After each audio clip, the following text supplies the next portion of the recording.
ওই যে একটা ফাটাফাটি আপা আছে, ফেটে যায়, জোড়া দেওয়ার আঠা নাই। আসসালামু আলাইকুম ওয়া রাহমাতুল্লাহি ওয়া বারাকাতুহু। আমরা ফরজ নামাজের পর সুন্নতের জন্য জায়গাগুলো চেঞ্জ করে নেই। উদ্দেশ্য একটাই, যেখানে বসে ফরজ নামাজ আদায় করেছিলাম সেটা আমাদের জন্য সাক্ষী হয়ে গেছে। সুন্নত যদি নতুন জায়গায় হয় তো নতুন জায়গাটা আমাদের জন্য সাক্ষী হয়ে গেল। এতক্ষণ পর্যন্ত যেখানে বসে আলোচনা শ্রবণ করেছেন ওইটা আপনাদের জন্য সাক্ষী হয়ে গেছে। একটু মেহেরবানি করে এগিয়ে এসে ফাঁকা জায়গাটা পূরণ করে বসি, নতুন আর একটা জায়গাকে সাক্ষী বানাই। আমাদের সবাইকে কবুল আর মঞ্জুর করে নিক, বলুন আমিন। আমি গতদিনে আপনাদের খেদমতে এসেছিলাম, সেখানে আপনাদের খেদমতে আমি আল্লাহর কোরআন এবং বিশ্ব নবীর হাদিস থেকে একটু নামাজের উপরে আলোচনা করছিলাম। আপনাদের কি মনে আছে? নামাজ নিয়ে আলোচনা করেছিলাম। নামাজ 5 ওয়াক্ত, 5 ওয়াক্ত নামাজের ভিতরে নামাজ মোট 17 রাকাত। এই 17 রাকাত নামাজ, 5 ওয়াক্ত নামাজ, আল্লাহ একবার কোরআনের ভিতরে যদি নামাজের কথা বলতো নামাজ ফরজ হয়ে যেত। 82 বার বলার দরকার ছিল না, কিন্তু 82 বার বলে আল্লাহ তাআলা প্রমাণ করেছে আল্লাহর কাছে নামাজের চাইতে দামি কোনো ইবাদত। আজ মসজিদের উন্নতি হয় কিন্তু মুসল্লির উন্নতি নাই। বরং আগেকার জামানায় মসজিদ ছিল কাঁচা, মসজিদ ছিল বেড়া, ইমাম ছিল পাকা, ইমাম ছিল মজবুত, ইমাম ছিল ভালো। এখন মসজিদ আমাদের পাকা, ইমান আমাদের কাঁচা। কথা বলুন ঠিক কিনা? সেই দিন গোটা পৃথিবীর মুসলমানরা বিজয় অর্জন করবে যেই দিন ফজরের নামাজ এবং জুমার নামাজে সমপরিমাণ মুসল্লি পাওয়া যাবে। আমার ভাইয়েরা, ফজরের নামাজ যে আল্লাহ তাআলার বিধান, জুমার নামাজও ওই আল্লাহরই বিধান, কিন্তু জুমার নামাজে জায়গা নাই, ফজরের নামাজে একামত দেওয়ার লোক পাওয়া যায় না। এর জন্য গোটা দুনিয়াতে আমাদের অবনতি। আল্লাহ রাব্বুল আলামিন পবিত্র কোরআনুল কারীমের মধ্যে বলছেন, ইন্নাস সালাতা তানহা আনিল ফাহশাই ওয়াল মুনকার, নিশ্চয় নামাজ নামাজি ব্যক্তিকে যাবতীয় গুনার কাছ থেকে বাঁচায়া দিবে। আমার ভাইয়েরা, আল্লাহ তাআলা নামাজের কথা 82 বার বলেছেন, আর আল্লাহর হাবিব নামাজের কথা প্রায় 6500 জায়গার ভিতরে শুধু নামাজের তালিম, নামাজের তাগিদ দিয়েছেন। সুবহানাল্লাহ বলুন। নবীজির 100 লক্ষ সাহাবায়ে کرام ছিল, একটা সাহাবীও বেনামাজি ছিল না। আর এখনকার জামানায় 80% মুসলমান নামাজ বললেন না ভাই, আপনারা একটু বলবেন না? 80% মুসলমান নামাজ, শুধু নামাজ পড়ে না, নামাজ যারা পড়ে তাদের দেখতেও জোরে গেলে কয় দাওয়াত পাইছে, দিনে হাঁটলে কয় বেশি খাইছে। আল্লাহর হাবিব বলছেন যার নামাজ নাই তার ঈমান নাই। আর আমরা বলি নামাজ না পড়লে কি হলো, আমাদের বলে ঈমান ভালো আছে। আমার কলিজার টুকরা প্রিয় ভাইরা, এই দুনিয়াবাসীর জন্য আল্লাহ তাআলা যতগুলো নিয়ামত দান করেছেন সব নিয়ামতকে জিবরাইল আমিনের মাধ্যম দিয়ে দান করেছেন, কিন্তু নামাজ কোনো মাধ্যম দিয়া নয়। আল্লাহ তাবারক তাআলা নামাজকে ডাইরেক্টলি তার বন্ধুকে দাওয়াত দিয়া আরশে আজিমে নিয়া পৃথিবীর সব গতিপথকে বন্ধ করে 27 বছর ধরে প্রেম করে বিদায় লগ্নে নামাজকে হাদিয়া, নামাজকে আল্লাহ তাআলার পক্ষ থেকে আমাদের জন্য নিয়ামত হিসাবে আল্লাহ তাআলা দান করলেন। কিন্তু সে নামাজ এখন আমাদের কাছে বিরক্তির কারণ হয়ে গেছে। কথা বলুন ঠিক কিনা? আল্লাহর কোন বান্দা, কোন বান্দি যদি কষ্ট করে কনকনা শীতে ঠান্ডা পানি দিয়ে ফজরের 2টা রাকাত নামাজ জামাতের সঙ্গে আদায় করে, মহান আল্লাহ তাআলা 1000 বছর হায়াত দেয় না, কিন্তু 1000 বছর ইবাদত করার একটা সুযোগ করে দিয়েছেন। ফজরের 2টা রাকাত নামাজের বিনিময় আদম আলাইহিস সালামের 1000 বছর জিন্দেগি বরাবর আল্লাহ সওয়াব দান করে দেয়। আমার ভাইরা, জোহরের ফরজ নামাজ কয় রাকাত? প্রথম নামাজ পাইলাম আদি পিতা। জোহরের নামাজ আমার আল্লাহ তাআলা দান করলেন জাতির পিতা। জাতির পিতার নাম কি? মিল্লাতা বিকুম ইব্রাহিম হুয়া সাম্মাকুমুল মুসলিমিন। মুসলমানের জাতির পিতার নাম আল্লাহ তাআলা রেখে দিলেন হযরত ইব্রাহিম আলাইহিস সালাম। আমরা জন্ম নিয়েছি মুসলমানের ঘরে, ইসলামকে আমরা সহ্য করতে পারি না। আর জাতির পিতা জন্ম নিয়েছিল ওই জামানার মূর্তি পূজকের ঘরে, অগ্নি পূজকের ঘরে, কিন্তু ইসলাম তার কাছে ভালো লাগতো। কথা বলুন ঠিক কিনা? আমাদের জাতীয় সংসদে এখন ওয়াজ মাহফিল নিয়ে আলোচনা হয়। ওই যে একটা ফাটাফাটি আপা আছে, ফেটে যায়, জোড়া দেওয়ার আঠা নাই। মমতাজ আপা, যে আপা এত নোংরার গান গাইছিল, বেবি আলা খাইছে সামনে বসায়া। এই মেয়েটা গতকালকে সম্ভবত জাতীয় সংসদ ভবনে বক্তৃতা করতে গিয়া বলতেছে, আগেকার জামানায় গ্রামে গঞ্জে মানুষেরা গান শুনতো, নাচ দেখতো, মমতাজ আপারা ফাটাফাটিতে ব্যস্ত হয়ে যেত। এখন বাংলার মুসলমান ভদ্র হতে শুরু করেছে, ফাটাফাটি বন্ধ করে, নাচ গান বন্ধ করে আল্লাহর কোরআনের মাহফিল গোটা দেশে চালু হয়ে গেছে। সুবহানাল্লাহ জোরে বলেন। আজকে তাদের কি জ্বালাপোড়াটা শুরু হয়ে গেছে, এরা সংসদে পর্যন্ত আমাদের ভোট পেয়ে মাদ্রাসা মসজিদ, এরপরে মাহফিলের বিরুদ্ধে কথা বলে। এরা বলে মাহফিলগুলোতে নাকি ভালোর চাইতে খারাপ কথা বেশি আলোচনা হয়। আমার কলিজার টুকরা ভাইয়েরা, মিজানুর রহমান আজহারি, হাফিজুর রহমান সিদ্দিকী, এই দুইজন বাংলাদেশের বড় বড় বিখ্যাত বক্তা, দুটাই হলো বাংলার জন্য নিয়ামত। কথা বলুন ঠিক কিনা? আমরা মিজানুর রহমান আজহারির পক্ষ নিয়ে হাফিজুর রহমানকে গুতাগুতি করতে চাই না, আবার হাফিজুর রহমান সিদ্দিকীর পক্ষ নিয়ে মিজানুর রহমান আজহারির মতো নিয়ামতকে বাংলার জমিন থেকে উৎখাত করে হারিয়ে দিতে চাই। আমার প্রাণপ্রিয় ভাইয়েরা, এই গুতাগুতি যারা করছে, আল্লাহ তাদেরকে যেন হেদায়েত দান করে। বলুন আমিন। আরো জোরে বলুন আমিন। আমার তো এখন সন্দেহ হয় গুতাগুতি কেন চলছে।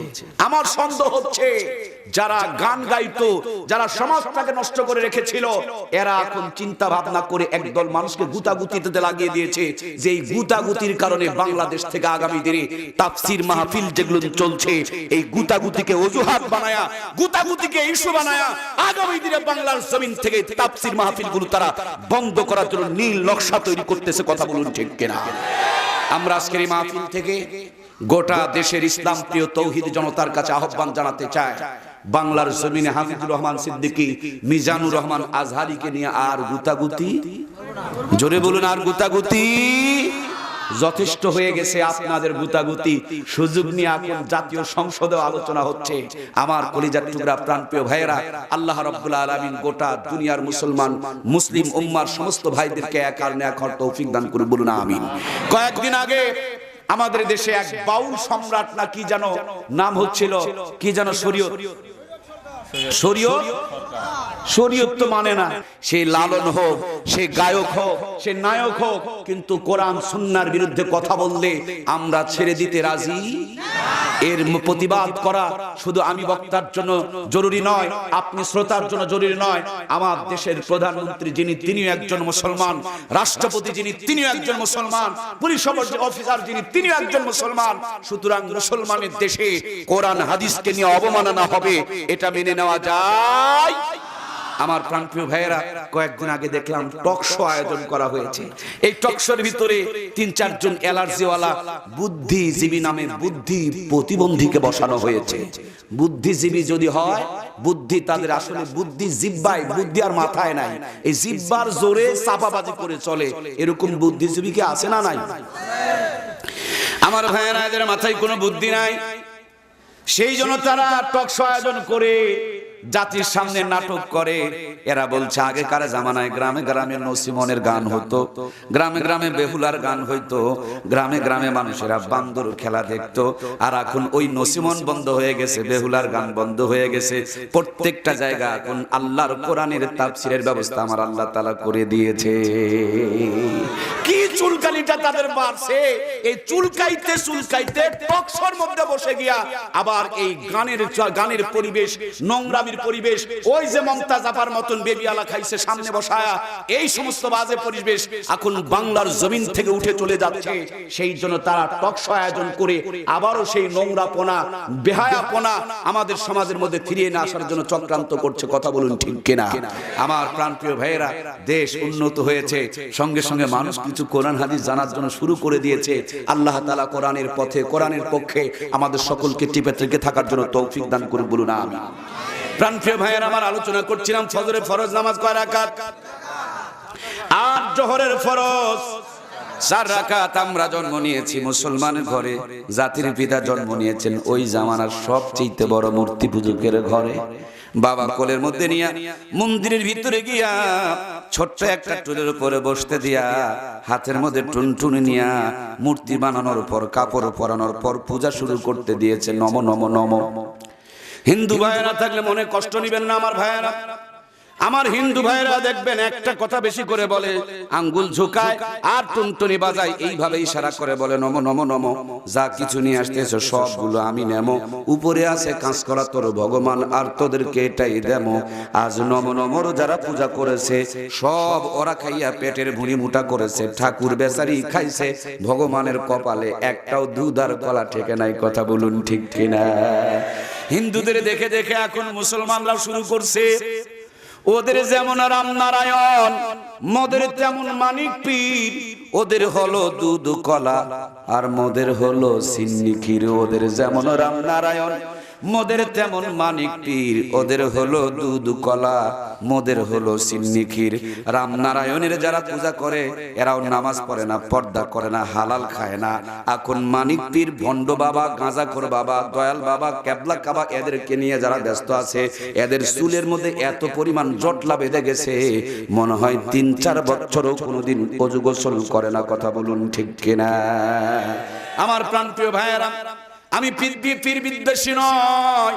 এই বাংলার জমিনের দিকে তাকিয়ে দেখুন, আমাদের পেছন দিকে বগুড়া শহরে ঢোকার আগে মহাস্থানগড় নামক একটা এলাকা আছে, ওখানে আল্লাহর একজন ওলি ঘুমিয়ে আছে। গেটের মধ্যে সুন্দর করে সাইনবোর্ডের মধ্যে লেখা আছে শাহ সুলতান মাহিসওয়ার বলকি রহমাতুল্লাহি আলাইহি। শাহ সুলতান ওনার নাম, মাহিসওয়ার সেটা হলো তিনার লকব। মাছের পিঠে সুয়ারি হইয়া বগুড়ার কর্তুয়া নদী দিয়ে ভেসে এসে আমাদের ভাইরা মহাস্থানগড় অবস্থান নিয়ে সেখানে দিনকে আবাদ করেছে, নামাজকে কায়েম করেছে, বেনামাজিকে নামাজ ধরিয়েছে, গাঁজাখোরকে গাঁজা ছাড়িয়ে আল্লাহওয়ালা বানিয়েছে। কথা বলুন ঠিক কিনা? সেই আল্লাহর ওলিরা কোন নামাজের পরিবর্তে সেই কবরকে দখল করে গাঁজার ব্যবসা চালু আছে না নাই? ওই যে বৈশাখ মাসের শেষ বৃহস্পতিবারে এমন গাঁজার আসর বসে, ৩-৪ কিলো পর্যন্ত জাম হয়ে যায়, রাস্তা পথ বন্ধ করে দেয়। কথা বলুন ঠিক কিনা? অথচ আল্লাহর ওলি যখন এসেছিলেন গাঁজার কলকিয়ে নিয়ে এসেছিলেন না, নামাজকে নিয়ে এসেছিলেন। আমার প্রাণের ভাইয়েরা, রাজশাহীর পদ্মা নদীর কিনারে গিয়ে দেখেন আর একজন ঘুমিয়ে আছেন। ইতিহাস বের করে দেখেন, এই বাংলার ইতিহাস সাক্ষী বানায় রেখে দিয়েছি। রওনা হয়েছেন ভারত আর বাংলাদেশের বর্ডার, নদীর নাম হলো পদ্মা নদী। উত্তাল তরঙ্গ, বড় বড় ঢেউ, পারাপারে কোনো বন্দোবস্ত নাই। বগল থেকে যায় নামাজ বের করে 2 রাকাত নামাজ পড়ে আল্লাহর কাছে রোনাজারি শুরু করলেন। যেই কুমিরকে মানুষ ধরে ধরে খায়, আল্লাহ কুমিরকে তার বাহন বানিয়ে দিলেন। কুমিরের পিঠে সোয়ারি হইয়া আমাদের রাজশাহীর পদ্মা নদী পাড়ি দিয়া আমার ভাইয়েরা রাজশাহী শহরের প্রান্তের অবস্থান করেছেন। আল্লাহ ওলি বিদায় নিয়ে চলে গেছে, আজ পর্যন্ত তার কবরের পাশে কুমিরের কবরটা সাক্ষী হয়ে আছে।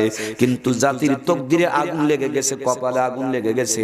এই জাতি এখন নামাজ বাদ দিয়া বরঞ্চ কুমিরের কবরে সেজদা করে করে ঈমান হারা বেঈমান হইতেছে। কথা বলুন ঠিক কিনা? আমার প্রাণপ্রিয় ভাইয়েরা, একটুখানি কান লাগান মুসলমান। এই বাংলার জমিনে নামাজ নিয়ে এসেছেন আল্লাহর ওলিরা, কিন্তু তাদের কবরগুলোকে নিয়ে এখন ভণ্ডামি চলে কি চলে না? জোরে বলুন, চলে কি চলে না? সুতরাং আপনি যদি আল্লাহর ওলিকে ভালোবাসেন, তার মতন করে নামাজ পড়েন, তার মতন করে ওযু করেন, তার মতন করে গোসল করেন, তার মতন করে দিনের ফিকির করেন, আল্লাহর ওলির নাম ভাঙায়া ভণ্ডদের মতন গাঁজা খাওয়া মুসলমানের কাম হইতে পারে? আমার প্রাণপ্রিয় ভাইয়েরা, নামাজ নিয়ে কথা হচ্ছিল। আমরা জন্ম নিয়েছি মুসলমানের ঘরে, আর আমাদের জাতির পিতা জন্ম নিয়েছিলেন সেই জামানার সবচেয়ে বড় মূর্তি পূজক, অগ্নি পূজকের ঘরে। মন্দিরের ভিতরে নিয়ে হাতের মধ্যে টুনটুনি নিয়ে আমার ভাইরা সুন্দর করে পূজা চলতেছে। নম নম নম। হযরত ইব্রাহিম ছোট্ট মানুষ, বুঝতে পারে নাই, বাবার গলাটা জড়িয়ে ধরে মুখের কাছে ঠোঁট লাগায়া বলে, আব্বা ওই যে তুমি মূর্তিটা বানাইলা, সামনে আবার কি যেন দুধ কলা দিয়া নম নম শুরু করে দিলা, এই খেরের বন্দাটা কি হয়, কে হয়? বাবা কয় এটা হলো ভগবান। হযরত ইব্রাহিম বলেন, আব্বা ভগবান মানে কি? বাবা কয় ভগবান মানে প্রভু। হযরত ইব্রাহিম তো ছোট মানুষ, প্রভুও বোঝে না, বলে প্রভু মানে কি? বাবা বলে প্রভু মানে হলো খোদা। হযরত ইব্রাহিম বলেন, আব্বা খোদা মানে কি? বলে খোদা মানে সৃষ্টিকর্তা। হযরত ইব্রাহিম বলেন, আব্বা এটা আবার কেমন কথা? কেবলই তো দেখলাম তুমি খেরের বন্দা পাকায়া বানাইলা, কেবলই তো দেখলাম তুমি তার গায়ে কাদা মাখাইলা, একটু আগে দেখলাম তুমি রং মাখায়া কাপড় পরায়া একে সুন্দর করে সাজাইলা, ও আবার কেমনে তোমাকে বানাইলো? আমি তো নিজেই দেখলাম তুমি নিজের হাতে ওই খেরের বন্দাটারে বানাইছো। যেমনি কইছে এই খেরের বান্দা তো কোনোদিন তোমার স্রষ্টা হইতে পারে। বাবার আর উত্তর নাই, চোখ দুটো বড় বড় করে জোরে একটা মারছে ঝাড়ি। হযরত ইব্রাহিম কাঁদতে কাঁদতে চলে গেছে বাড়ি। মা সন্তানের কান্না শুনে ঘর থেকে বের হয়ে এসেছে, তাকিয়ে দেখে হযরত ইব্রাহিম কান্না করছে। মা কোলে তুলে দিয়ে বলছেন, বাবা কান্না করো কেন? হযরত ইব্রাহিম মায়ের গলাটা জড়িয়ে ধরে ডাকতে বলে, মা তুমি ছাড়া আমাকে সত্যের পথ আর কেউ দেখা দিতে পারে না। আমি রাতের অন্ধকারে উঠে আসমানের দিকে তাকিয়ে দেখি অসংখ্য তারা। মনে মনে ভাবলাম তারাগুলো আমার প্রভু। একটু পরে দেখলাম তারা ডুবে গেল, সূর্য উঠে গেল। ভাবলাম সূর্যগুলো আমার প্রভু। আর একটু পরে দেখলাম সূর্য ডুবে চলে গেল। তার মানে তারা, সূর্য এগুলো আমার প্রভু হতে পারে না। তুমি আমার মা, দয়া করে আমার কাছে বলো না আমার প্রভু, আমার রব, আমার খোদা, আমার স্রষ্টাটাকে। ওই যে একটা গান আছে, নিঝুম রাতে দূর আকাশের দিকে তাকিয়ে ছোট্ট ছেলে মাকে বলে স্রষ্টা আমার কে। এই ছোট্ট ছেলেটাই ছিল আমাদের জাতির পিতা সাইয়েদিনা হযরত ইব্রাহিম। মারহাবা। সাইয়েদিনা হযরত ইব্রাহিম আলাইহিস সালাম মাকে বলেন, মা আমার প্রভু, আমার খোদা, আমার রব, আমার স্রষ্টাটাকে। হযরত আম্মা জান ইব্রাহিম আলাইহিস সালামের মা বলেন, আমি তোর রব, আমি তোর প্রভু, আমি তোর খোদা। কারণ মেয়েদেরকে রব্বে সাগীর বলা হয়। মায়েরা সন্তানকে পেটে ধারণ করে, মায়েরা দুধ পান করায়। একটা বাচ্চা যদি কান্না শুরু করে দেয়, খালা কোলে নিলে কান্না বন্ধ হয় না, চাচি কোলে নিলে কান্না বন্ধ হয় না, বাপি কোলে নিলে কান্না বরঞ্চ আরো বেড়ে যায়, সারি মারতে শুরু করে দেয়। অথচ মার কোলে যখন দেওয়া হয়, মার শরীরের ভিতরে এমন একটা পারফিউম, এমন একটা সেন্টের ব্যবস্থা আমার আল্লাহ তাআলা করেছে, মার গন্ধ নাকে আসা মাত্রই সন্তানের কান্না বন্ধ হয়ে যায়। আমার প্রাণপ্রিয় ভাইয়েরা, হযরত ইব্রাহিমের মা বলেন, আমি তোমার রব, কারণ আমি তোমাকে এই পেটে ধারণ করেছি, আমি তোমাকে ডেলিভারি করেছি, আমি তোমাকে লালন পালন করি। হযরত ইব্রাহিম বলেন, মা তুমি যদি আমার প্রভু হও তাইলে তো তোমারও একজন প্রভু আর রব আছে না নাই? হযরত ইব্রাহিম বলছে, বাবা, ইব্রাহিমের মা বলছে, বাবা তুমি যেগুলো বলতেছো এই কথাগুলো বলা কিন্তু ভালো। এখনকার ডিজিটাল জামানা, তেলা মাথায় যত তেল মারবেন ততই আপনি দামি হয়ে যাবেন। কিন্তু মাঝে মাঝে হক কথা বললে বিপদে পড়া লাগবে। কথা বলুন ঠিক কিনা? হযরত ইব্রাহিমের মা বলে, বাবা এই কথা বলা যাবে না। এ কথা বলার কারণে ৭০,০০০ সন্তানকে এই নমরুদ হত্যা করেছে। অন্য মতে এসেছে ৪০,০০০ সন্তানকে নমরুদ হত্যা করেছে। বাবা এ কথা তুই বলিস না। আর এটা যদি জানতে পারে তোমাকে এই দুনিয়ার মধ্যে ১ সেকেন্ডের জন্য বাঁচায় রাখবে না। হযরত ইব্রাহিমের মা বলেন, তুমি আর আমি, ও মা তুমি ছাড়া আর কেউ নাই, আমাকে দয়া করে সত্যর পথ দেখায় দাও না। বুঝলাম আমার রব তুমি, তাহলে তো তোমার একজন রব আছে, তোমারও তো একজন প্রভু আছে। হযরত ইব্রাহিমের মা বলেন, আমি হলাম তোমার রব, আর আমার রব হলো তোমার বাবা আজর কুমার। তিনি কামাই রোজগার করে আমাকে লালন পালন করেন। হযরত ইব্রাহিম বলেন, মা বুঝলাম আমার রব তুমি, আর তোমার রব হলো আমার বাবা। তাইলে তো বাবারও একজন প্রভু আছে না নাই? মা পড়ে গেছে বেকায়দায়, মুখ চিপে ধরে সত্য কথা বন্ধ করতে চাই, কিন্তু সত্যের দিশারি আমাদের জাতির পিতা হযরত ইব্রাহিম বলছেন, আম্মা আমার রব তুমি, তোমার রব যদি বাবা হয় তাহলে তো বাবারও একজন রব আছে। বাবার রবটা কে? হযরত ইব্রাহিমের মা বলেন, তোর বাবার রব হলো দেশের বাদশা নমরুদ। নমরুদ চাকরি দিয়েছেন, বেতন দিয়েছেন, তিনি আমাদেরকে লালন পালন করেন। সুতরাং তোর বাবার রব হলো দেশের বাদশা নমরুদ। হযরত ইব্রাহিম বলেন, মা বুঝতে পেরেছি, আমার রব তুমি, আর তোমার রব হলো আমার বাবা। আর বাবার রব যদি দেশের বাদশা নমরুদ হয় তাহলে নমরুদের তো একজন প্রভু আছে না না? আমার ভাইরা, আল্লাহর প্রিয় পয়গম্বর হযরত ইব্রাহিম বলেন, মা দয়া করে সত্যটুকু আমাকে জানাও না। আমার রব তুমি, তোমার রব যদি বাবা হয়, আর বাবার রব যদি দেশের বাদশা নমরুদ হয় তাহলে তো নমরুদের একজন প্রভু আছে। মা মুখটা চিরে ধরে বলছে, বাবা সব বলা যাবে কিন্তু বলা যাবে। আমরা মোল্লা মানুষ, জোরে হাঁটলে দোষ হয়, ধীরে হাঁটলেও দোষ হয়। এই জন্য আমরাও সব বলতে পারি। এখন ডিজিটাল জামানা, আমাদের কিন্তু বলা এই মাঝে মাঝে কিছু মাহফিলে কিন্তু কিন্তু আলোচনা হয়, এই কিন্তুগুলো বন্ধ করার জন্য এখন কোরআনের মাহফিল বন্ধ করার জন্য কিন্তু মার্কা ষড়যন্ত্র শুরু হয়ে গেছে। কথা বলুন ঠিক কিনা?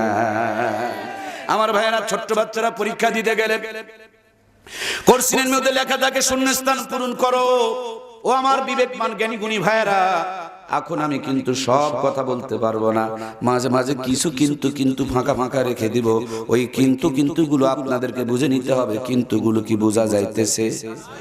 আর যাদের ভিতরে বেশি কিন্তু আছে, ওরা কালকে পর্যন্ত চুলকাবে আর বলবে দুনিয়াতে হুজুর পাইনি, কিন্তু আলা হুজুর নিয়ে আসছে।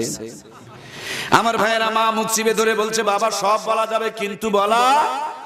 মা ছেলে কথা চলছে, বেড়ার পাশে দাঁড়ায়া দাঁড়ায়া নমরুদ আজর কুমার ইব্রাহিমের বাবা সব কথাগুলো শুনেছে।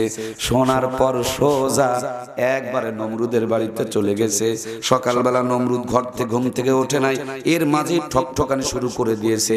নমরুদ বলে কে? আজর বলেন আমি আজর।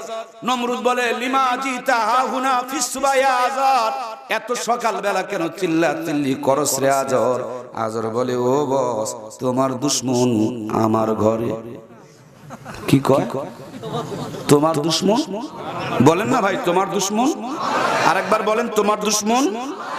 এখনকার সমাজে দেখবেন কিছু আজর আছে, ইমামের পিছনে নামাজ পড়ে, ইমাম ওর বাপের বিয়া পড়াইছে, ইমামই ওর মায়ের বিয়া পড়াইছে।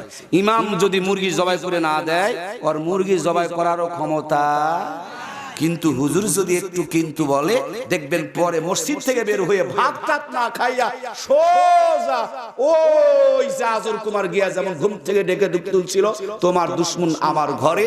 আজকে এই আজর মার্কা একদল মানুষ আমাদের সমাজে মুসলমানের পরিচয় দাবি করে, মুসলমান দাবি করে, অথচ ইসলামের বিরুদ্ধে কথাগুলোকে লাগালাগি আর বাড়াবাড়ি করে।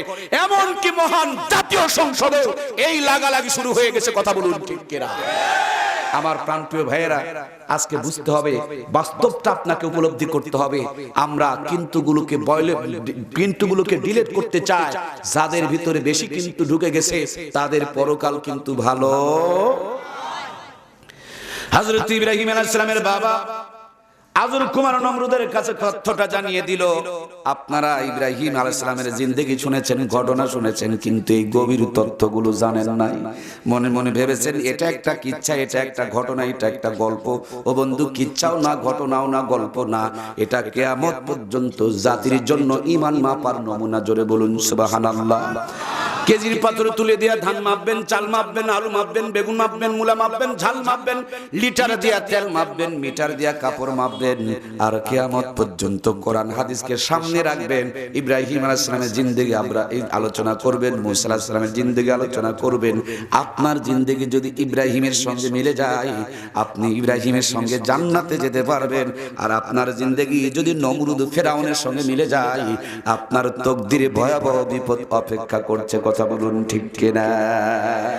আমার ভাইয়েরা, বাবা যখন খবর দিয়ে দিল নমরুদের পক্ষ থেকে সৈন্য সামন্ত এসে হযরত ইব্রাহিমকে ধরে নিয়ে চলে গেল। ধরে যাওয়ার আগে আমার ভাইয়েরা সুন্দর করে বেঁধে আগুন জ্বালায়া আগুনের ভিতরে ফেলানোর জন্য চরখি তৈরি করা হলো।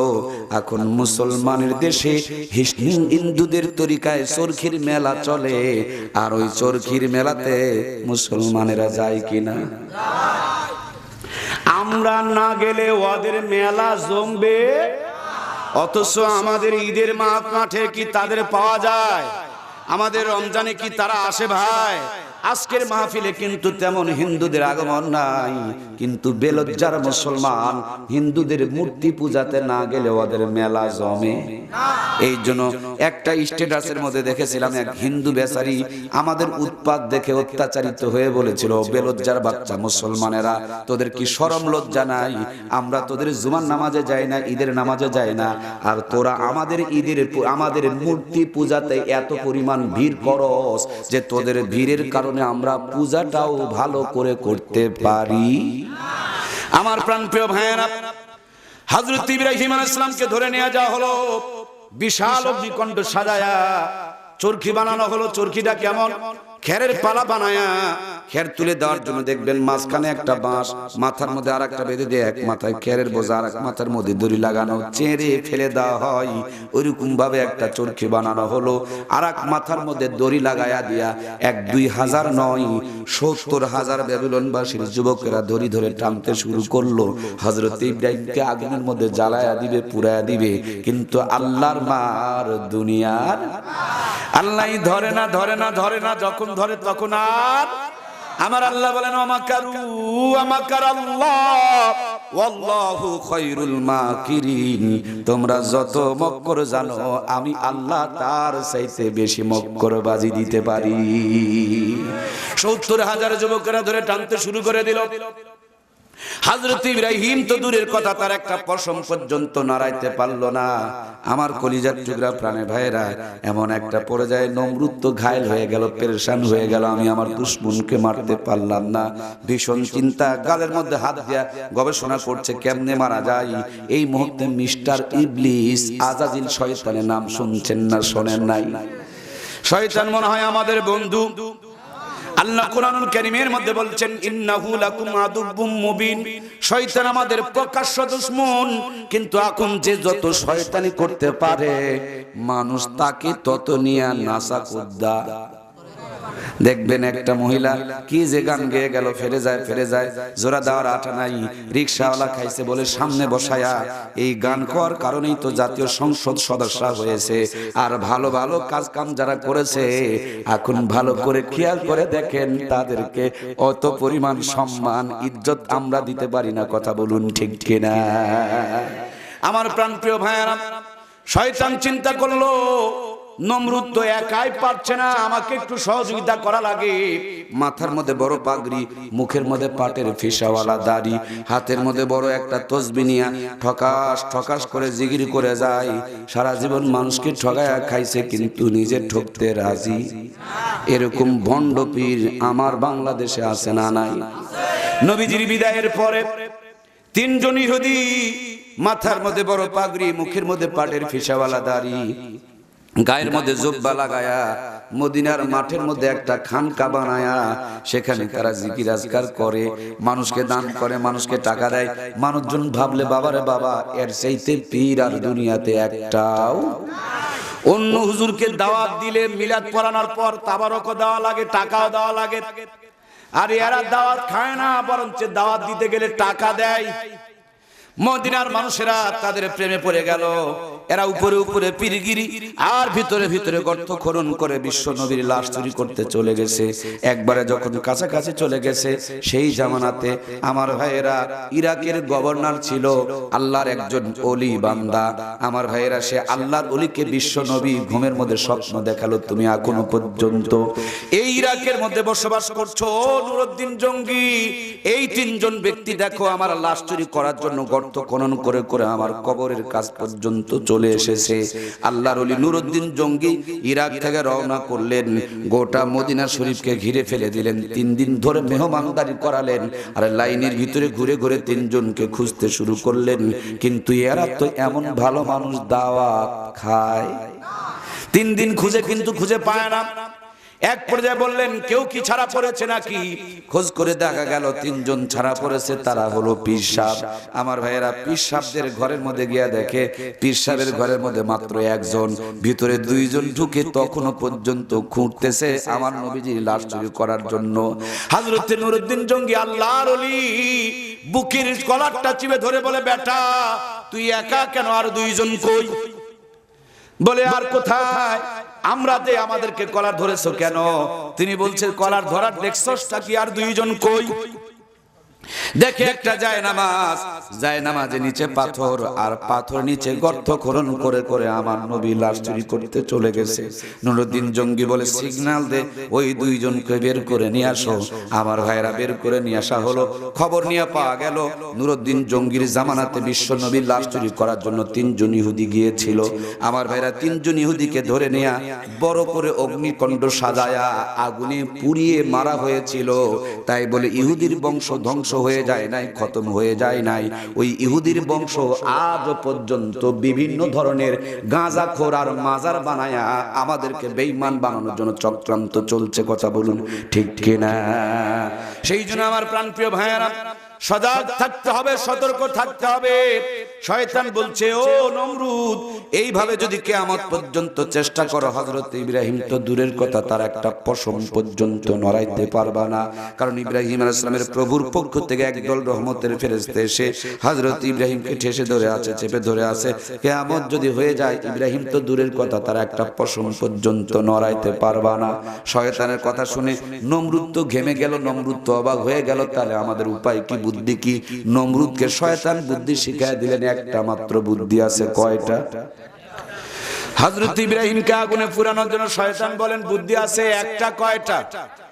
নমরুদ জিজ্ঞেস করলেন সেই বুদ্ধিটা কি? এবার শয়তান শিখায় দিল, হযরত ইব্রাহিমকে ন্যাংটা করো। কি করতে হবে বাবা ভাইয়েরা? এখন বাংলাদেশে ন্যাংটামি বাড়তেছে না কমতেছে? ইব্রাহিম আলাইহিস সালামকে পারে নাই, কিন্তু ইব্রাহিম আলাইহিস সালামের সন্তানদেরকে এখন ন্যাংটা করে ছেড়ে দিয়েছে। ঠিক কিনা? কাপড় পরে থাকে, তারপরও শরীরের কোথায় কয় কেজি গোশত আছে এটাও পর্যন্ত বোঝা যায়। কথা বলেন, কথা বলেন। এই কাপড় পরার কি কোনো দাম থাকলো? আমার ভাইয়েরা, হযরত ইব্রাহিমকে ন্যাংটা করতে হবে। নমরুদ বলেন ন্যাংটা করলে লাভ কি? শয়তান বলে, নমরুদের শোনো, হযরত ইব্রাহিমের প্রভুর পক্ষ থেকে একদল রহমতের ফেরেশতা এসে তাকে চেপে ধরে আছে, ঠেসে ধরে আছে। কিয়ামত যদি হয়ে যায়, ইব্রাহিম তো দূরের কথা, তার একটা পশম পর্যন্ত নড়াইতে পারবা না।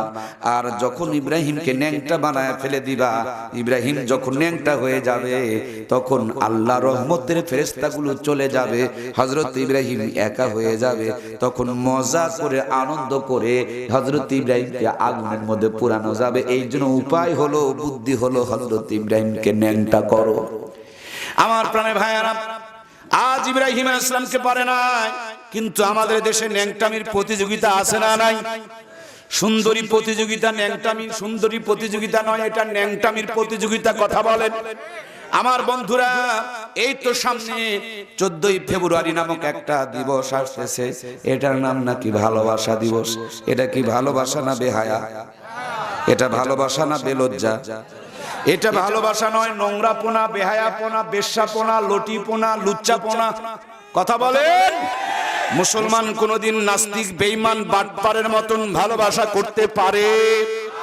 আমাদের বাবা এবং মা ভালোবাসা করেছে, তার জন্য আমরা দুনিয়াতে এসেছি। আমাদের দাদা আর দাদি ভালোবাসা করেছে, তার জন্য আমার বাপ মা জন্ম নিয়েছে। আমাদের দাদা পরদাদা ভালোবাসা করেছে, তার জন্য আমাদের দাদুরা দুনিয়াতে এসেছে। আমাদের ছেলে এবং ছেলের বউ, আমাদের মেয়ে এবং জামাইয়েরা ভালোবাসা করবে, তারপরে আমরা নাতিপুতি দেখতে পাবো। ভালোবাসা শুধু ভালোবাসা নয়, ভালোবাসার আরেক নাম আল্লাহ তাআলার ইবাদত। জোরে বলুন সুবহানাল্লাহ। আমার ভাইয়েরা, নেগেটিভ আর পজিটিভ দুইটা তার, লাল তার আর কালো তার। এই দুইটা হলো পুরুষ আর মহিলার মতন। লাল তার আর কালো তার, নেগেটিভ আর পজিটিভ দুইটা তার এক জায়গায় না লাগালে পারে কোনোদিন আলো জ্বলবে? নেগেটিভ পজিটিভ দুই তার একসাথে সংযোগ না দিলে মাইক এত জোরে কথা বলবে? নেগেটিভ পজিটিভ দুই তার এক জায়গায় না করলে ফ্যান বাতাস দিবে? আমার ভাইয়েরা, এই দুনিয়ার ভিতরে নেগেটিভ আর পজিটিভ, পুরুষ আর মহিলার সম্পর্ক যদি না থাকতো, দুনিয়াতে আদম সন্তানকে খুঁজে পাওয়া যাইতো? জান্নাতের ভিতরে বাবা আদম ভালো লাগে না, এই জন্য জান্নাতি মা হাওয়াকে বানায় আল্লাহ তাআলা নেগেটিভ পজিটিভের সম্পর্ক বানায় দিল।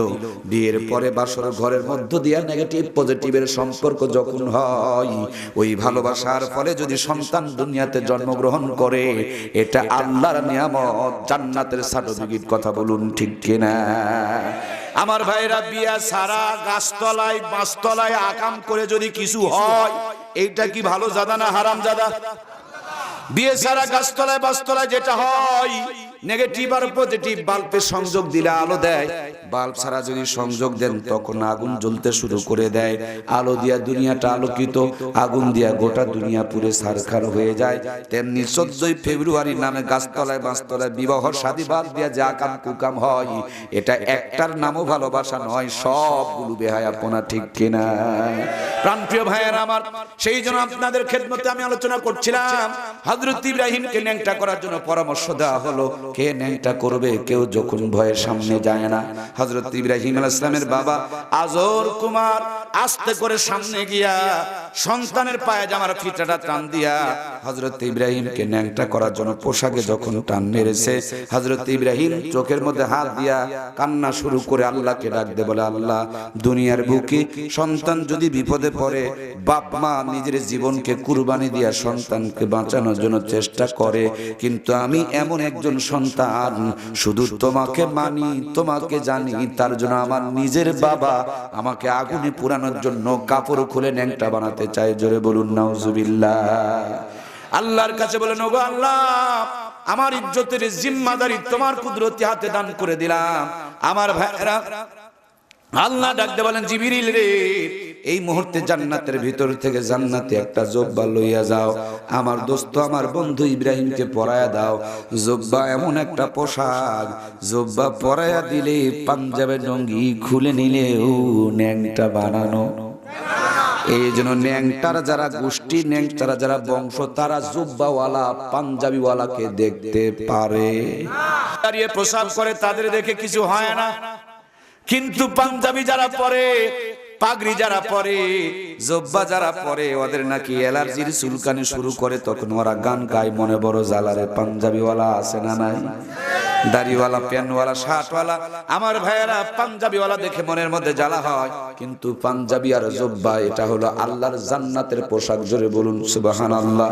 আল্লাহর কোন বান্দা, কোন বান্দি সুন্দর করে যদি জব্বাটুকু পড়তে পারে, আল্লাহ তাআলা এই জব্বা পরার খাতিরে জাতির পিতা হযরত ইব্রাহিম আলাইহিস সালামের সঙ্গে জান্নাত দান করে দিতে পারে। এই জুব্বাটা হলো জান্নাতি পোশাক।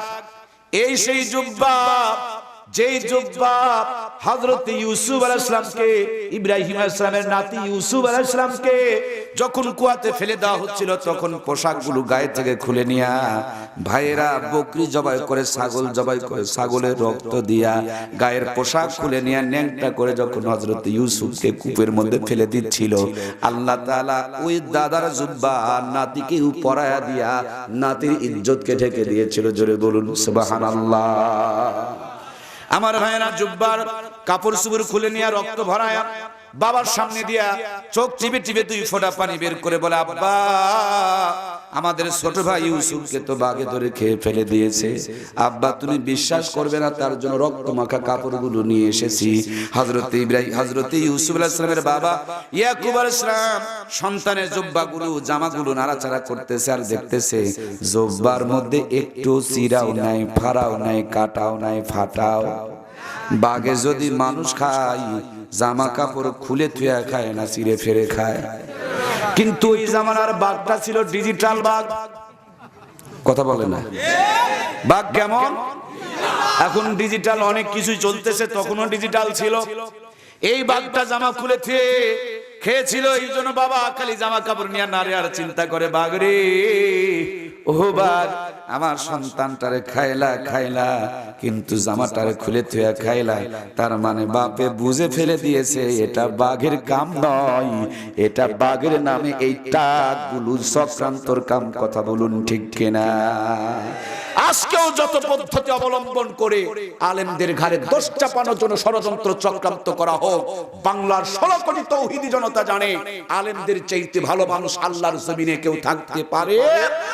সুতরাং তোমরা যতই জামা কাপড় খুলে নিয়া রক্ত মাখায়া সামনে দাও, জাতি জামা কাপড় নারে আর চিন্তা করে, বাঘে যদি মানুষ খায়, জামা কাপড় চিরে ফেরে খায়, জামাতে যদি চিরা ফাটা না পাওয়া যায়, বুঝে নিতে হবে এটা বাঘের কাম নয়, এটা ষড়যন্ত্র আর চক্রান্ত। কথা বলুন ঠিক কিনা? শুধু ওই জামানাতেই শুধু চক্রান্ত ছিল, এই জামানাতে চক্রান্ত নাই। ও বন্ধু, তেল মাপবেন, মোবাইল মাপবেন, আলু মাপবেন, বেগুন মাপবেন, আর কোরআন হাদিসকে আপনি বিবেকের পাল্লায় তুলে দিয়া বাস্তবতা মাপবেন না, এটা কিন্তু হতে পারে না। আজকের বাস্তবতাকে ওইটা দিয়ে ওজন করে দেখেন, খাপে খাপে মিলে যাবে। কথা বলুন ঠিক কিনা? আমার প্রাণপ্রিয় ভাইয়েরা, সেই জুব্বা হযরত ইউসুফ আলাইহিস সালামের সঙ্গে ইয়াকুব আলাইহিস সালাম যখন কাঁদতে কাঁদতে কানা হয়ে গেছিল, বাবার জন্য ওই জুব্বাটাকে সুন্দর করে ভাঁজ করে হযরত ইউসুফ আলাইহিস সালাম তার বাবার জন্য পাঠিয়ে দিয়েছিলেন। বাবা যখন চোখের মধ্যে জুব্বাটা লাগাইছে, ফারতাদ্দা বাসিরা, আগে যত সুন্দর দেখতো তার চাইতে বেশি সুন্দর দেখতে শুরু করেছে। আমার ভাইয়েরা, তাহলে আমাদেরকে ধ্বংস করার জন্য শয়তানের প্রথম পরামর্শ ন্যাংটা করো, মনে আছে না নাই? এই ন্যাংটামি আমাদের দেশে কমতেছে না বাড়তেছে? এই ন্যাংটামি যতদিন পর্যন্ত বন্ধ হবে না, ততক্ষণ পর্যন্ত দেশটাকে আমরা ভালো করতে পারবো। এই ন্যাংটামি বন্ধ করার জন্য সবার আগে আমাদের মায়েদের ভূমিকা রাখতে হবে। কথা বলুন ঠিক কিনা? আমাদের মায়েরা পোশাক পরবে খাদিজার মতন, আমাদের মায়েরা পোশাক পরবে আয়েশা সিদ্দিকা রাদিয়াল্লাহু তাআলা আনহার মতন, আমার মায়েরা পোশাক পরবে ফাতেমাতু জোহরা রাদিয়াল্লাহু তাআলা আনহার মতন। কিন্তু দুর্ভাগ্য হলো আমাদের মায়েরা এখন কিরণমালার কটকটি পাখির মতন সাজতেছে। কথা বলুন ঠিক কিনা? মুসলমানের মেয়ে কিরণমালা কটকটি পাখি সাজতে পারে? আর যারা কিরণমালা কটকটি পাখি সাজে, এরা জান্নাত তো দূরের কথা, জান্নাতের গন্ধ পাবে। এই জন্য আমার মমতা মহিমা এদেরকে বলতে চাই, আমার মমতা মহিমা আপনাদেরকে পর্দার বিকল্প কোনো পথ অবলম্বন করা যাবে না। আমার ভাইয়েরা, হযরত ইব্রাহিম আলাইহিস সালামকে নিয়ে আমরা আলোচনা করছিলাম। জাতির পিতা হযরত ইব্রাহিমকে আগুনে ফেলানোর জন্য ন্যাংটা করতে হবে। কে ন্যাংটা করবে?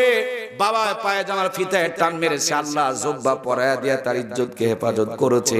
শয়তান দেখলো প্রথম পরামর্শ ফেল হয়ে গেছে, এবার দ্বিতীয় পরামর্শ দিল। হযরত ইব্রাহিম আলাইহিস সালামের চতুর্পাশে 40,000 নারী পুরুষকে জেনা করতে লাগায় দাও। কয় হাজার?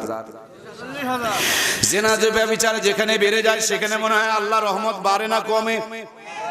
আমার বাংলাদেশে জেনা ব্যভিচার মনে হয় কমতেছে। এই জন্যই তো বুলবুল, লায়লা, নার্গিসার ভূমিকম্প, ভূমিধস, ঘূর্ণিঝড় আসতে শুরু করে দিয়েছে। কথা বলুন ঠিক কিনা? গত বছর আমাদের বাংলাদেশের জয়পুরহাটের পাঁচবিবি এলাকার ভিতরে একটা টর্নেডো আসছিল, একটা ঘূর্ণিঝড় এসেছিল। ওই ঘূর্ণিঝড় আল্লাহ আপনাদের কালাই পর্যন্ত পৌঁছায় দিতে পারতো কি পারতো না? আমার ভাইয়েরা, আল্লাহ পাঁচবিবির ভিতরে হালকা করে ঘূর্ণিঝড় দিয়া জাতিকে সচেতন করে দিয়েছে, জাতি সীমা লঙ্ঘন করিও না। আমি আল্লাহ হালকা করে যদি বাতাস দেই, তোমাদের অস্তিত্ব খুঁজে পাওয়া। আমার ভাইরা, আমি আল্লাহ হালকা করে যদি একটু ভূমিকম্প দেই, তোমাদের অস্তিত্ব খুঁজে পাওয়া যাবে না।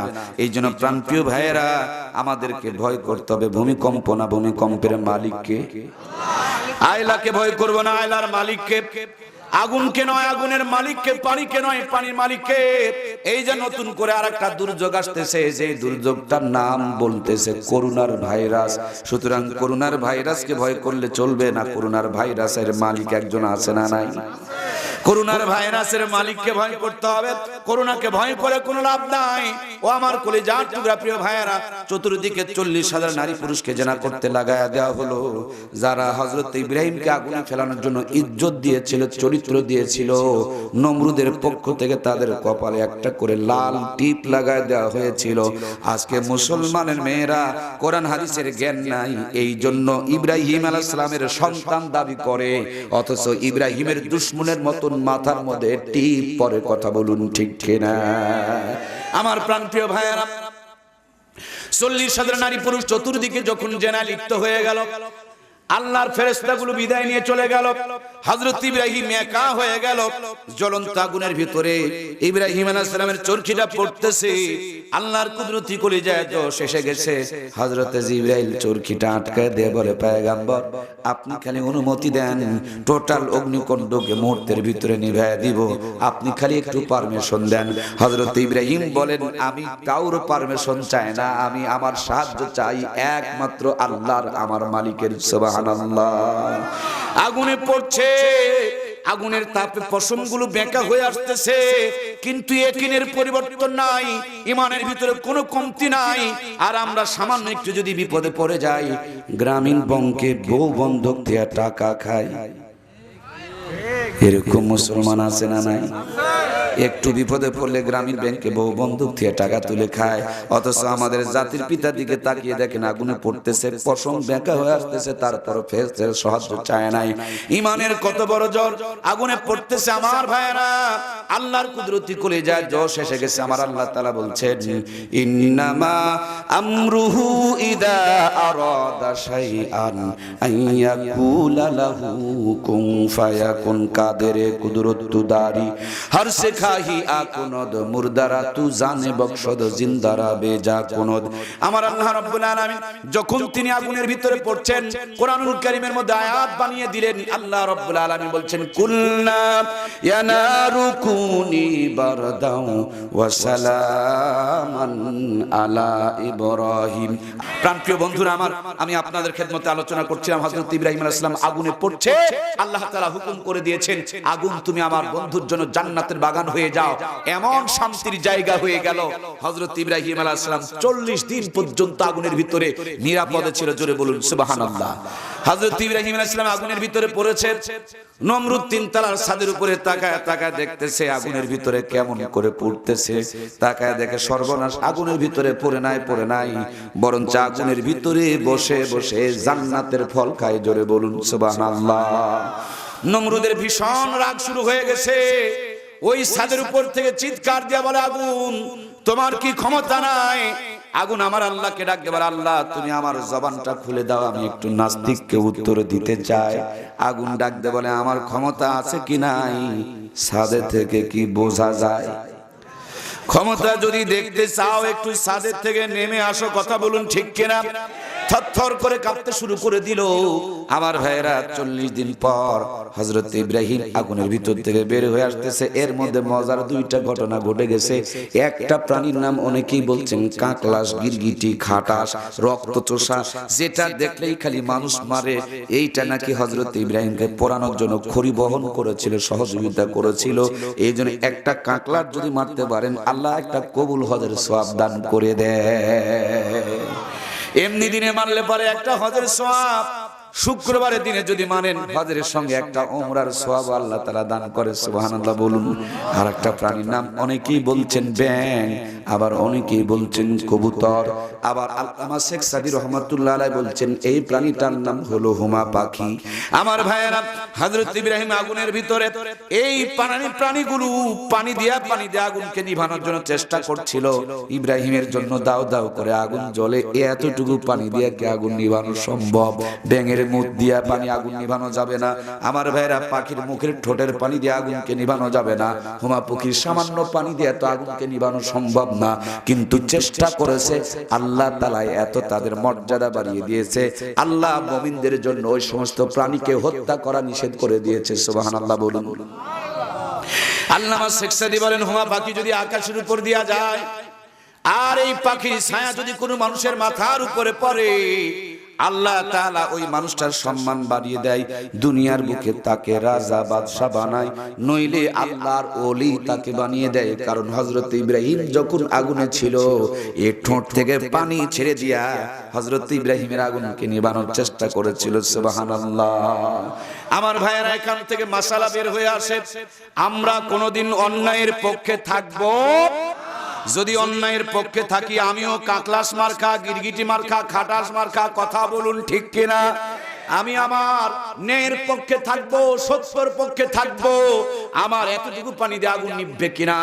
আমার সামান্য স্লোগান দিয়া বাংলাদেশ ইসলামী হুকুমত প্রতিষ্ঠিত হবে কিনা? এটা বড় সাবজেক্ট না। ওই পানি দিয়ে আগুন নিভাইতে পারে নাই, কিন্তু পানিটুকু দিয়েছে আল্লাহর কাছে বড় পছন্দ লেগে গেছে। আমরা যতদিন বেঁচে আছি, যতটুকু শক্তি আছে, আমাদের সমস্ত শক্তি কোরআনের জন্য উৎসর্গ করে দিব। আল্লাহ তুমি আমাদের কবুল করো, বলুন আমিন। 40 দিন পরে আগুনের ভিতর থেকে বের হয়ে আসতেছে। নমরুদের ভীষণ মেজাজ গরম। সামনে এসে বলে নমরুদ তোমাকে আমি জ্বালাইতে পারলাম না, তাই বলে তোমার আল্লাহকে আমি ছাড়বো না, তোমার আল্লাহর সঙ্গে আমি মোকাবিলা করব। দেখেন পাগলে কি না কয় আর ছাগলে কি না খায়। মানুষের সঙ্গে পারে না, এখন কার সঙ্গে লাগতে চায়? হযরত ইব্রাহিম বলেন আল্লাহর সঙ্গে তুমি যদি মোকাবিলা করো, মোকাবিলা করতে পারো, আমার কোনো আপত্তি এই নমরুদ বললেন আগামী শুক্রবারের তারিখ করা হলো, অমুক ময়দানে আল্লাহর সঙ্গে আমার মোকাবিলা হবে।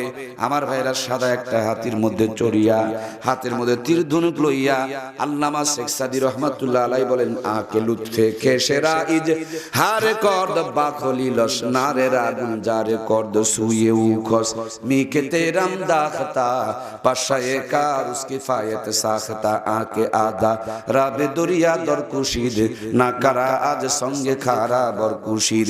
যেমনি হাতের মধ্যে তীর ধনুক লইয়া আসমানের দিকে একটা তীর ছেড়ে দিয়েছে, আমার আল্লাহ বলে জিবরিল রে নমরুদের হাতের তীরটা ধরে নে আর তীরের মাথার মধ্যে মাছির রক্ত ভরায়া দে, মাছের রক্ত ভরায়া দে। আমার ভাইরা আপনাদের এলাকায় কি মরা হাঁস মুরগি খায়? কিন্তু মরা মাছ কথা বলেন। আল্লাহ বলে জিবরিল রে এই তীরের মাথায় মাছের রক্ত ভরিয়ে দে, কিয়ামত পর্যন্ত আমার বান্দা বান্দির জন্য মরা মাছকে তুমি হালাল বানিয়ে দাও।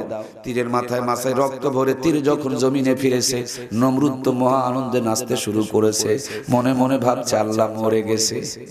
আল্লাহ কি মরে গেছে? আমার আল্লাহ তাআলা ধরে না ধরে না ধরে না, যখন ধরে তখন আর ছাড় দেয়, কিন্তু ছেড়ে দেয়। নমরুদ তীর মেরেছে, রক্ত ভরায়া দিয়ে আল্লাহ আবার তামাশা শুরু করেছে।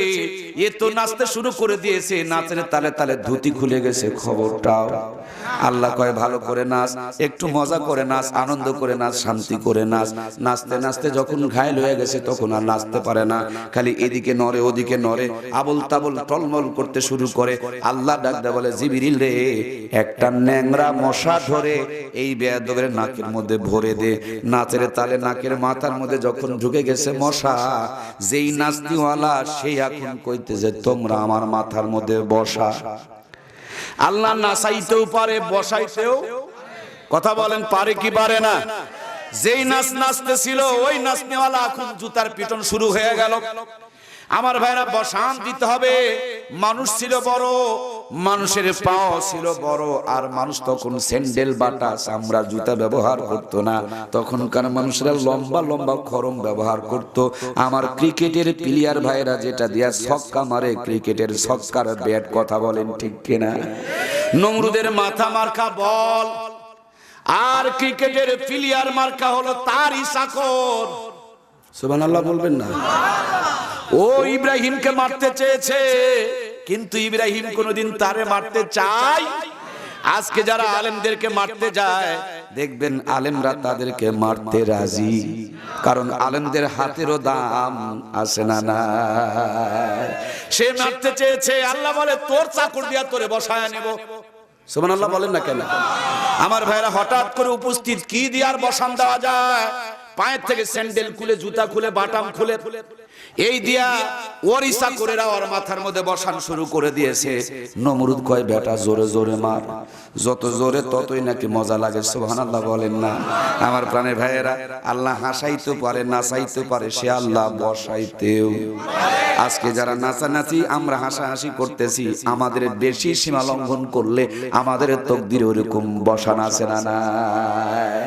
আমার ভাইয়েরা জোরে জোরে মারে, রক্তগুলো ফিনকি দিয়া ঝরে, এরপরে বলে মার মার বেটা মার, আরো জোরে মার। একসা করে বলে বস মাথা তো আপনার ফেটে যাবে। নমরুদ হুঙ্কার দিয়ে বলে বেটা ফাটবে, আমার ফাটবে, তোর বাপের কি? আমার বন্ধুরা, ছক্কা ক্রিকেটের প্লেয়ার ভাইয়েরা যে ছক্কা মারে, ছক্কাটা জোরে না ধীরে? ছক্কা মারলে বল কি ভিতরে থাকে না বাহিরে? বস বলে মার বেটা জোরে মার, যত জোরে ততই মজা। আমার ভাইয়েরা, এক চাকর বলে বস মাথা তো ফেটে যাবে। এবার উনি বলছেন ফাটবে, আমার ফাটবে, তোর বাপের কি? চাকর মার্কা প্লেয়ার মাজার গামছাটা টাইট করে হাতের মধ্যে জুতা মার্কা ব্যাটখানা লইয়া নমরুদের মাথা মার্কা বলের মধ্যে এমন একটা ছক্কা বসাইছে, এক বাড়িতে মাথার ঠুলি একবারে আউট হয়ে গেছে। মাথার ঠুলি যদি উড়ে যায় মানুষটা কি বেঁচে থাকবে ভাই? মানুষ মরে গেছে, কিন্তু মশার কিছু হয় নাই। যে আল্লাহ তাআলা ছক্কা পিটা, জুতা পিটা দিয়া নমরুদকে, ইব্রাহিমের দুশমনকে খতম করেছে, সে আল্লাহ তাআলা আজ পর্যন্ত আছে না নাই? সে আল্লাহর ছক্কা পিটা এখন চায়নাতে চালু হয়ে গেছে, চীনে চালু হয়েছে, ঠিক কিনা? এরা পর্দা দেখতে পারে না, এখন ওরা ওই আল্লাহর আযাবের গজবের ভয়ে নিজেরাই পর্দা করেছে, কথা বলেন। যারা মুসলমানদেরকে বন্দী করে রেখেছিল, আল্লাহ এখন তাদেরকে বন্দী করে ঘরের মধ্যে আটকায় দিয়েছে। কথা বলেন ঠিক কিনা? এরা মুসলমানদেরকে একঘরা করতে চেয়েছিল, এখন নিজেরা সব ধরনের ফ্লাইট বন্ধ করে দিয়া, চলাফেরা বন্ধ করে একঘরা হয়ে পড়েছে। কথা বলুন ঠিক কিনা? এই জন্য তো আমার আল্লাহ তাআলা বলেন ওয়ামাকারু ওয়ামাকারাল্লাহ ওয়াল্লাহু খায়রুল মাকিরিন। আমার প্রাণের ভাইয়েরা, সাইয়েদিনা হযরত ইব্রাহিম আলাইহিস সালাম আগুনের ভিতরে থেকে 40 দিন পর্যন্ত যখন করেছিল, দড়ি রশি বাঁধনগুলো পুড়ে গিয়েছে। হযরত ইব্রাহিমের একটা পশম পর্যন্ত পড়ে নাই। আগুনের ভিতরে দাঁড়ায়া আমাদের জাতির পিতা 4 রাকাত নামাজ পড়েছিলেন। সেই দিন যদি তিনি 3 রাকাত পড়তেন, ফজরের নামাজ আমাদের 3 রাকাত পড়া লাগতো। সেই দিন যদি তিনি আসরের টাইমে পড়তেন, জোহরের নামাজ কিন্তু আসরের টাইমে পড়া লাগতো। আমার ভাইরা, জোহরের টাইমে জোহরের 4টি রাকাত নামাজ আদায় করলেন। জাতির পিতার এই 4 রাকাত নামাজকে আল্লাহর কাছে বড় ভালো লেগে গেল। বিশ্বনবী মেরাজের মধ্যে গিয়া জাতির পিতার লম্বা জিন্দেগি দেখে মনে মনে আফসোস করতেছিল। আল্লাহ ডাক দিয়ে বলেন, বন্ধু, তোমার উম্মতকে জাতির পিতার জিন্দেগি বরাবর হায়াত দেই নাই, কিন্তু জাতির পিতার জিন্দেগি থেকে জোহরের 4টা রাকাত নামাজ দিয়া দিলাম। উম্মতকে বলে দিও, কষ্ট করে জোহরের 4টা রাকাত নামাজ যদি আদায় করে, এই 4 রাকাত নামাজের বিনিময়ে জাতির পিতার জিন্দেগি বরাবর সব আমলনামায় দান করে দেব। জোহরের 4 রাকাত নামাজ জাতির পিতা ইব্রাহিম আলাইহিস সালামের জিন্দেগি বরাবর সওয়াব। জোরে বলুন সুবহানাল্লাহ। আমার ভাইয়েরা, আসরের নামাজ কয় রাকাত? এই 4 রাকাত নামাজ। হযরতে মূসা কালিমুল্লাহর জিন্দেগির আলোচনা কোরআনুল কারীমের মধ্যে 25 জন নবীর নাম এসেছে। সবচেয়ে বেশি মূসা আলাইহিস সালামের নাম আলোচনা হয়েছে। মূসা নবীর আলোচনা করতে গেলে লম্বা সময় লেগে যাবে। আমার ভাইরা, আলোচনা যোহর আর আসরের মধ্যে একটু ব্রেক আছে, একটু সময় আমার ভাইরা গ্যাপ আছে। ওইরকম ধৈর্য পরীক্ষা করে দেখতে চাই আপনারা যদি শেষ পর্যন্ত টিকতে পারেন। আমি আসরের নামাজ নিয়ে আজকে আলোচনা করব, আর ধৈর্য যদি ফুরিয়ে যায় আমার কিছু করার। 4 রাকাত নামাজ জাতির পিতা সাইয়েদিনা হযরতে ইব্রাহিম আলাইহিস সালামের স্মৃতি, আর আসরের 4 রাকাত নামাজ হযরতে মূসা কালিমুল্লাহ নমরুদ ফেরাউনের সঙ্গে তার সংঘাত চলছিল। নীল নদ মূসা আলাইহিস সালাম পার হয়ে চলে গেল। ফেরাউনকে সুবরায় যখন আল্লাহ তাআলা মেরে ফেলে দিল, আল্লাহর পয়গম্বর ওই নীল নদের তলদেশে দুশমনের কবল থেকে রক্ষা পাইয়া আল্লাহর কুদরতের নিয়ামত দেখে পানির ভিতরে সিজদায় লুটিয়ে পড়ে 4 রাকাত নামাজ আদায় করেছিলেন। আল্লাহ তাআলার কাছে নামাজ বড় ভালো লেগেছিল। মূসা আলাইহিস সালামের সমান হায়াত দেয় নাই, কিন্তু মূসা আলাইহিস সালামের জিন্দেগি থেকে আসরের 4টা রাকাত নামাজ আমার আল্লাহ দান করে দিলেন। আমরা আসরের 4 রাকাত নামাজ যদি আদায় করি, আল্লাহ তাআলা আসরের 4 রাকাত নামাজের বিনিময়ে মূসা আলাইহিস সালামের জিন্দেগি বরাবর সওয়াব দান করে দিবেন। আমার ভাইয়েরা, মাগরিবের নামাজ অত্যন্ত বড় আলোচনা। এই মাগরিবের নামাজ হযরত ইউসুফ আলাইহিস সালাম, হযরত ইউসুফ আলাইহিস সালাম তিনার আব্বা ইয়াকুব আলাইহিস সালাম, সেখান থেকে বিশদ বড় আলোচনা। আমার ভাইরা, ইউসুফ জুলেখার আলোচনা করতে হবে, তাইলে আপনাদের মোটামুটি কিছু বুঝে আসবে। বন্ধুরা, আমার বাবার সন্তানকে পাইতেছে, মাগরিবের রক্ত হয়ে গেছে, সূর্য ডুবো অবস্থা। এমন মুহূর্তে সন্তানকে দেখতে পেয়ে হযরত ইয়াকুব আলাইহিস সালাম বুকে জড়িয়ে না ধরে আগে আল্লাহর কুদরতি কদমে সিজদা দিয়েছিল। বাবা সন্তানের এই ইবাদতকে আল্লাহর কাছে বড় ভালো লেগেছিল। সেই জন্য মাগরিবের 3 রাকাত নামাজ আল্লাহ উম্মতে মুহাম্মদীকে দান করে দিলেন। 3 রাকাত নামাজের ভিতরে ইউসুফ আলাইহিস সালাম ইয়াকুব আলাইহিস সালামের জিন্দেগি বরাবর সওয়াবের আল্লাহ তাআলা ব্যবস্থা করে রেখে দিয়েছেন। মতান্তরে আমার ভাইয়েরা, ওই যে পানির মধ্যে ছিল হযরত ইউনূস আলাইহিস সালাম, তিনি নদীর কিনারে যখন বালুচরে পড়লেন, আল্লাহর কুদরতি কদমে সিজদা পড়ে 3 রাকাত নামাজ আদায় করেছেন। আল্লাহর কাছে এটা বড় ভালো লেগেছিল। সেখান থেকে মাগরিবের 3 রাকাত নামাজ আমাদেরকে আল্লাহ তাআলা দান করেছেন। আমার ভাইরা, এশারের 4 রাকাত নামাজ একটু খেয়াল করে দেখুন। এশারের 4 রাকাত নামাজ হযরত ঈসা রূহুল্লাহকে মারার জন্য চতুর্দিকে ঘিরে ফেলে দেওয়া হলো। আল্লাহ ছাদ ফাঁক করে দিয়া ঈসা আলাইহিস সালামকে চতুর্থ আসমানে তুলে নিয়ে চলে গেলেন। চতুর্থ আসমানে গিয়ে তিনি 4 রাকাত রাকাত নামাজ শুকরিয়ার আদায় করেছিলেন। ঈসা আলাইহিস সালাম চতুর্থ আসমানে আছেন, এই দুনিয়াতে আসবেন, 40 বছর রাজত্ব করবেন। আল্লাহ আমাকে 11 বার আল্লাহর ঘরে যাওয়ার সুযোগ দান করেছে। আমার ভাইয়েরা, আল্লাহর ঘরে আমার নবীর রওজার পাশে আজ পর্যন্ত ঈসা আলাইহিস সালাম এবং ইমাম মাহদী আলাইহিস সালামের জন্য জায়গা বরাদ্দ করা আছে। কাফের, বেঈমান, ইহুদি, খ্রিস্টান, নাস্তিক আর বাটপাড়ারা যতই চক্রান্ত করুক, ইসলামের বিজয় হবে। গোটা দুনিয়ায় কালেমার পতাকা উড়বে। আমার দেশের জাতীয় সংসদ, ভারতের দিল্লির মসনদ, আমেরিকার হোয়াইট হাউস, প্রত্যেকটা জায়গায় কালেমার পতাকা উড়বে। বাংলা সহ গোটা পৃথিবীর ইঞ্চি ইঞ্চি মাটিতে কোরআনের বিজয় নিশান উড়বে। তারপর 40 বছর ধরে রাজত্ব চলবে। এরপর ঈসা আলাইহিস সালাম বিদায় নিবে, তারপর নবীর রওজার পাশে তাকে কবর দেওয়া হবে। ইসলামের বিজয় এরা যতই চক্রান্ত করুক ঠেকাইতে পারবে। আজকে গোটা দুনিয়াতেই মুসলমানের উপরে চক্রান্ত, মারামারি, এত পিটাপিটি, এত জুলুম নির্যাতন শুরু হলো কেন? এর পিছনে একটাই মাত্র কারণ, আমি আপনি বিড়ি খাই আর মারামারি করি। ওরা বিড়িও খায় না, মারামারিও। ওরা কোরআন গবেষণা করে, হাদিস গবেষণা করে। ওরা চিন্তা করে আমরা 4 জন মুসলমান বানি আর আমাদের ঘরে 6 জন মুসলমান তৈরি হয়। সুবহানাল্লাহ কয় না কেন? বাংলায় মুসলমান কমায়, আমেরিকায় মুসলমান কে বাড়ায়? একদিক থেকে একটা যদি মরে, আল্লাহ তাদের ঘরে 10টা তৈরি করে। এই দুনিয়াতে লেটেস্ট মানে ইসলামের সবচেয়ে বড় দুশমনটার নাম ছিল ডব্লিউ বুশ। কয়েকদিন আগে ভালোই মাতাবরি করেছে, ডব্লিউ বুশের বড় মেয়েটাকে মুসলমানকে বানায়া দিয়েছে। এই বেয়াদব, তুই মুসলমান কমাবি, তোর বেটি তো মুসলমান। সুবহানাল্লাহ বলেন না, বলেন না, বলেন না। সুতরাং এরা যতই চক্রান্ত করুক, ইসলামের বিজয়কে রুখে দিতে পারবে। এরা দিনের চাইতে স্পষ্ট দেখতে পাচ্ছে আগামী দিনে গোটা পৃথিবী মুসলমানদের কন্ট্রোলে চলে আসবে। মুসলমানরা দুনিয়া দখল করে ফেলবে। এই জন্য গোটা দুনিয়াতে ওরা ইসলামের বিরুদ্ধে উঠে পড়ে লেগেছে। কিন্তু আমি আপনাদেরকে আশার বাণী শোনাতে চাই, রাত যত গভীর হয় সকাল তত নিকটে চলে আসে। রাতের গভীরতা প্রমাণ করে সকাল খুব কাছাকাছি চলে এসেছে। গোটা পৃথিবীতে মুসলমানের নির্যাতনের ভিতর দিয়ে প্রমাণ হয়ে গেছে ইসলামের বিজয় অচিরেই চলে এসেছে। কথা বলুন ঠিক কিনা? আমার ভাইয়েরা, আমার প্রাণপ্রিয় ভাইয়েরা, এরা মুসলমানদেরকে মেরে মেরে কমাইছে। কয়েকটা মুসলমান কমছে, কিন্তু আল্লাহ ছোট্ট একটা রোগ দিছে, নাম বলছে কি? করোনার ভাইরাস। ওরা গবেষণা করে দেখছে এই করোনার ভাইরাস যদি ছড়িয়ে পড়ে 6 কোটি মানুষ মরে যাবে। নাউজুবিল্লাহ বলবেন না? ওরা কি 6 কোটি মুসলমান মারতে পেরেছে? কিন্তু ওদের 6 কোটি মারার জন্য ওরাই ক্যালকুলেশন করে রেখে দিয়েছে। 6 কোটি কেন, 6 কোটি কেন গোটা দুনিয়াও কভার করে ফেলে দিতে পারে। কথা বলুন ঠিক কিনা? এই জন্য আমার প্রাণপ্রিয় ভাইয়েরা, হতাশ হওয়া যাবে না। সমস্ত কিছুর মালিক কে? আল্লাহ। ধরে না, ধরে না, যখন ধরে তখন আর ছাড় দিলেও ছেড়ে দেয়। এই জন্য আল্লাহর ধরা শুরু হয়ে গেছে। কথা বলুন ঠিক কিনা? আমরা যারা আল্লাহর গোলাম, আল্লাহর সঙ্গে বাড়াবাড়ি করব। ওই যে ফেরাউনের কথা বললাম, নমরুদের কথা বললাম, এদেরকে আল্লাহ ছেড়ে দিয়ে ছাড় দিয়েছেন, কিন্তু ছেড়ে দেয়।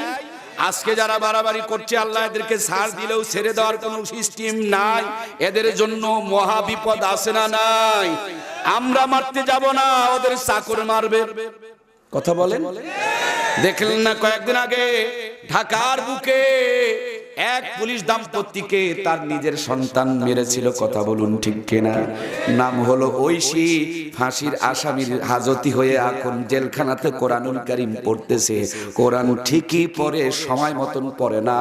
যদি সময় মতন কোরআন পড়তো, ঐশী বাপ মাকেও মারতো না, আর ওর বাপ মাকেও মরতে হতো। এই জন্য আমরা আমাদের সন্তানগুলোকে কি অসময়ে কোরআন পড়াবো না, সময়ের আগেই পড়াবো? এই জন্য কোরআন দিয়ে জীবনটা শুরু করব। বন্ধু, বিনয়ের সঙ্গে আপনাদের জানাতে চাই, আমরা তো আমাদের ছেলে মেয়েগুলোকে মাদ্রাসায় দিতে চাই না, কিন্তু খেয়াল করে দেখুন, বাচ্চার জন্ম নিলে ওই বাচ্চাকে যেমন টিকা দিতে হয়, তেমনি বাচ্চার জন্ম নিলে কোরআনের ফার্মায় ঢুকায়া ইমানদার বানানোর দরকার আছে না নাই? টিকা না দিলে রোগে ধরবে, আর কোরআন না পাইলে পড়াইলে বাটপার হবে, সিটার হবে, 2 নম্বর হবে, কুলঙ্গার হবে, নাস্তিক হবে। কথা বলেন। এই জন্য টিকা দিতে হবে যদি রোগ থেকে বাঁচাইতে হয়, আর কোরআন পড়াইতে হবে যদি 2 নম্বর সিটার আর বাটপার থেকে বাঁচাইতে হয়। কথা বলুন ঠিক কিনা? নইলে মমতাজ আপার মতন ফাটাফাটি গান গাইবে, তা না হলে জাতীয় সংসদে ঢুকেও কোরআনের বিরুদ্ধে চক্রান্ত করবে। কথা বলেন। আমাদের এলাকার মাননীয় এমপি মহোদয়, আমাদের স্বপন ভাই, এইটাকে নিয়ে তিনি জোরালো একটা বক্তৃতা দিয়েছেন সংসদের ভিতরে, যে তোমরা ঘোলা পানিতে মাছ শিকার করতে চাইলেও পারবে, কারণ এই সরকার এখন ইসলামকে নিয়ে গুরুত্ব দিতে শুরু করেছে। আমি চাই সরকারের গুরুত্ব আরো বেশি করে বেড়ে যাক, যাতে করে কোরআন হাদিসকে নিয়ে 2-4টা ডারকাপুটি যারা চক্রান্ত করতেছে, সরকারের জোরালো ভূমিকাতে এই চক্রান্ত যেন ভিলসাত হয়ে যায়, ভেসে চলে যায়। আল্লাহ তাআলা তাদের মাধ্যমেও যেন ইসলামকে আরো এগিয়ে নেওয়ার তৌফিক দান করে দেয়। তৌফিক দান করে জোরে বলুন আমিন। ভাইরা, আমি আলোচনা শুরু করেছিলাম নামাজ দিয়ে।